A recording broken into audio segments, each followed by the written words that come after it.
Welcome back. All right, so I've done a video on this topic before, looking over the channel's history. That was over 7 years ago. So when it's been over 7 years, I've moved twice. We can take a refreshed look at it, and we'll see how this goes. The St. Louis Blues, still the St. Louis Blues, but back in 1983, they almost weren't. They almost became the Saskatoon Blues. And what's interesting is there is still a Saskatoon Blues website, but it's not hockey related. It's weird. It's about the Blues in Saskatoon, the musical version of Blues. So anyway, the St. Louis Blues were losing money. Ralston Purina were the owners at the time. And Ralston Purina, a very well-known company, still makes a ton of money, but they didn't enjoy their time running a National Hockey League team.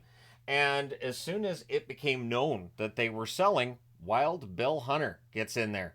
And Wild Bill Hunter's quite the character. What's interesting is that in putting this board together, I found articles that sounded like they were very sympathetic to Hunter, and there were ones that basically made it sound like he might have been a bit of a snake oil salesman.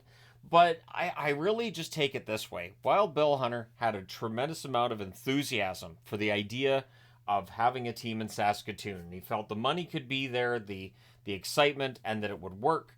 And it's a topic of discussion even to this day about, could you have a team in Saskatchewan?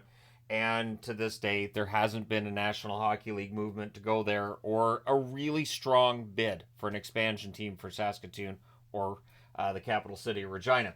So Wild Bill planned to buy him and move him to Saskatoon. Simple, basic, right? We're going to buy this team. We're going to move it to Saskatoon. I have the money. They're losing money. They want out. The St. Louis market, not profitable. Makes sense. We're going to move the team, right? Hunter also had co-founded the Western Hockey League that currently plays juniors here in British Columbia as well as Alberta and Saskatchewan, and helped to launch the WHA, I guess in Manitoba as well. But he helped to launch the WHA, which may be part of the reason why the National Hockey League ultimately decided, nope. Because the WHA, they had some ideas. Now, Wild Bill had also tried to buy the Penguins and move them to Edmonton just before the WHA had been created. So there's sort of a Jim Balsley vibe here, and yet the difference is Jim Balsley, in his attempts to buy NHL teams and move them, he didn't really have the backing necessary, and he didn't really have the track record as an owner of a sports franchise to make it work. So it was understandable the NHL was concerned and blocked moves of both Pittsburgh and Nashville. I believe those were the two times he tried. And I think he got in on Phoenix as well. The Coyotes, yeah, and the NHL blocked that. So here's the NHL blocking out Wild Bill Hunter. But part of the reason may be, and this is the argument, right, is that when the WHA is formed, so you don't get the Edmonton Penguins, the WHA is formed instead to go up directly against the NHL. Bill Hunter understands we need a big name. We need somebody who's going to draw fans and draw attention and give us credibility. And so they wanted Bobby Hull. And they offered Bobby Hull $1 million a year. And Bobby Hull said, I'll take $1 million a year. And he went to the WHA. And there were other big money contracts signed, which forced the National Hockey League to start paying players a more fair wage. Because they weren't. The NHL really just kept the players' salaries down and just kept all the profits for themselves. And I think they would still do that to this day if they had a chance to do it. But that being said, getting Bobby Hull was a huge boost for the WHA, a league that would exist until 1979.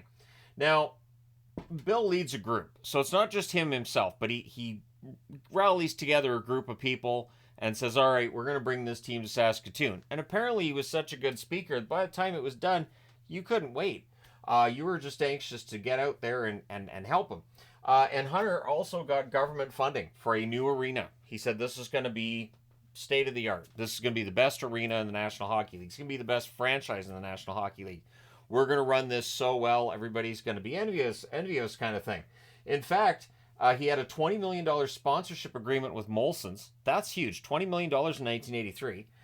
He also had arranged for Air Canada to add routes. So Air Canada going into and out of Saskatoon, I mean, there's some flights there, but he had arranged where they would have more flights, more routes to National Hockey League markets, so that you didn't have to worry about how are you going to get to Saskatoon? What is a Saskatoon? Hunter also had hired Don Cherry. The idea was he was going to have Don Cherry as the head coach. You're going to bring people in, and he's going to sell them on this. So you're going to have a new coach. You're going to have a brand new arena. You're going to have everything. Now, they didn't have this at the time that they were trying to buy the Blues, which the NHL could use against them, right? Say, well, yeah, you've got all these ideas. Yeah, you've got all this funding, and fine, but none of it's built yet. And so we don't have any of this set up for right now. How are you going to make this work? Now, Hunter would later, after this doesn't work out, he actually tried to get an expansion team for Saskatoon as well. The problem was, at that point, the Saskatchewan government would not give him money. So that was a problem. Now, the NHL owners were opposed to the idea, and the Board of Governors voted thusly because the NHL owners didn't want to go to Saskatoon. And I've talked about this with Gary Bettman, and this is where John Ziegler didn't do the Gary Bettman. Ziegler didn't come forward and just like have a blanket statement for how all the owners felt. And so you have Harold Ballard. Yeah, Ballard's, of course, he's vocal. Of course, one of the worst human beings to walk the planet at the time, Harold Ballard, saying that they would need dog sleds to travel to Saskatoon. And again, if you need any proof of just how loathed Ballard is in retrospect, there's Ballard videos on the channel. But yeah, the owners didn't want it. And so Ballard saying, hey, we're going to need dog sleds to go to Saskatoon, knowing that that's hyperbole and that's not the case. He's even saying, we've got Air Canada agreeing to new routes. We've got this all figured out. So the board votes 15-3 against it. Eventually they take over the team, and it's sold to Harry Ornest, who would turn things around for St. Louis. But the family of Bill Hunter, even saying in interviews afterwards, they believe that the role that Bill Hunter played in the WHA had an effect on the vote, that they hadn't forgotten. And if you look back, Clarence Campbell, who had been the president before Ziegler, had said, oh, it's over my dead body. We're going to, bring in the WHA and heck with them. They can just, go under for all I care and that kind of, and I'm cleaning it up a lot. But there were definitely owners who would have felt that way, who would have felt like, you know what? We don't want this guy to be one of the owners. He's one of the reasons we have to pay these players actual money now. We were paying them in food stamps and they were happy. We just put in the earplugs so we couldn't hear they were angry. Now, the official reasoning was that Saskatoon was too small, and I'm sure that would be the reasoning now if somebody came forward with money and said we're going to have an arena. At the time, so I looked at populations in 1983. Saskatoon had 172,000 people, and St. Louis, where of course the Blues were and are situated, 1,880,000 people. So much, much bigger city for St. Louis, and the NHL understands that the Blues had made money before. They were going through a really rough period under Ralston Purina's ownership, which may have been because they didn't have a mind for hockey and didn't know how to run a team. But after the Board of Governors vote, the company, Ralston Purina, files a $60 million antitrust suit. Like, no, we sold this team. This team was going to Saskatoon.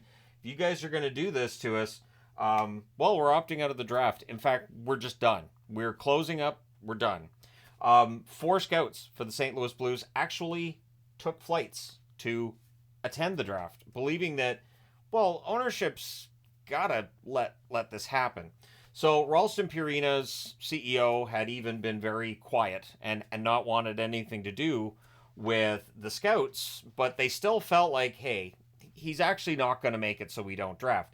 It is to this date the only time that a National Hockey League team has said, you know what, we're not drafting. They didn't own their own first or second round draft picks though in that year's draft, so I mean they didn't lose that much, but still it ends up looking not great. Ends up looking not great for everybody because you've got a company openly fighting with the league and saying we're just gonna not operate in 83-84. That's it. The NHL has taken this out of our hands. We're losing too much money. We're just not going to exist then. So the NHL said, oh, we see your $60 million and we raise you. They countersued for $78 million to Ralston Purina, stating that the owner didn't give 2 years notice before suspending operations. You have to give 2 years notice. You have to. They don't care how much money you're losing. 2 years notice that you're shutting things down. And then the NHLPA jumped in. So, of course, the NHLPA, you've got 21 teams in the league. Well, if the Blues just crumble, the NHLPA doesn't want this. The NHLPA just, I think it was 5 years earlier, had watched as the Cleveland Barons were absorbed into the Minnesota North Stars, and you lost a team, right? So you're losing 23 plus jobs right there. So they said, we're going to decide on some legal action if this team's just contracted or there's a dispersal draft, because that's more layoffs for our union. So it was ugly. You have the NHL saying you guys are going to play, and Ralston Purina going, am not, and the players going, are too. So it got pretty heated. The other interesting part is that while Bill Hunter, and for all of the talk about how Saskatoon might have been too small, he had 18,000 season ticket applications. 18,000 for a team that had not officially been sold to Saskatoon, with the idea that we're going to have a team in Saskatoon and it's going to work. So could it have worked? I think it could have. I don't know if you would still have a team in Saskatoon now with everything that happened during the 90s and Canadian teams moving. I don't know if it would have stayed, but it could have worked for a while. Could have been quite the story. Now, the Blues would turn things around in 1986. Again, Harry Arness takes over as the owner and starts to turn things around. And the team on the ice gets better. And they had a nice little run in 1986 as well, which helped to generate more interest and got fans thinking, hey, maybe this team is worth supporting, which was a problem with previous ownership, right? And Ralston Purina, before they sold the team to Wild Bill Hunter, reported they had lost over $10 million during their time as owners of the team, which spanned about 6 years. So it was understandable that they wanted to get rid of something that wasn't making money, and they sold it to Bill Hunter, who had some money and had some government funding and clearly had thought this through. So I was talking about Jim Balsley earlier. I never felt like he had thought things through. Like he took ticket applications, was like, yep, nope, we'll make this work. But while Bill Hunter had thought this through. So when I was reading, there was one article I was reading that kind of made it sound like he was trying to sell you something. He could talk you into anything. Well, there's a reason. He had been successful. Yes, the WHA went under. WHL never went under. And the WHA gave the NHL everything that it could handle in the mid-70s and forced the NHL to change how it did business. And then, the NHL eventually won that battle. But it went on for almost 10 years. So the St. Louis Blues stay in St. Louis, which is probably the right decision, I think, looking back, right? Which, and it is. It is the right decision. I think the National Hockey League probably made the right move here in stopping that move. But it is interesting because, again, it shows when somebody's trying to buy into the NHL, if it's an owner that the league's not all that sold on, it doesn't happen. It doesn't happen. And this is why, to this day, when an owner wants to get into the NHL via expansion or via a move, you see them sitting down with Gary Bettman, having chats with Bettman. You go to New York, you meet with them at the NHL headquarters. You basically, you grease the wheels a little bit so that when you're ready to join the National Hockey League Brethren of Owners, they're like, you know what? Yeah, no, he's one of us. And Bettman will talk that owner up and be like, no, he seems like he knows what he's doing. So that might be the one thing that Hunter didn't do. Maybe he should have taken John Ziegler out for a coffee, sat down with him and said, here's what I think can work in Saskatoon. And I don't know that he had any sway over the owners the way that, say, Bettman does now, but it's one thing he could have tried. But at any rate, it's a very interesting story, and it is another case of the NHL going, well, we're not moving there, and we're not going to take on that ownership. And it would have been interesting if Saskatoon had maybe got an expansion team in the 90s, because, again, I think it potentially could have worked. But let me know your thoughts in the comments section below, as always. Don't forget to hit like and subscribe in the event that you've not done so already. Thank you guys so much for all your support, as always. I will talk to you again soon.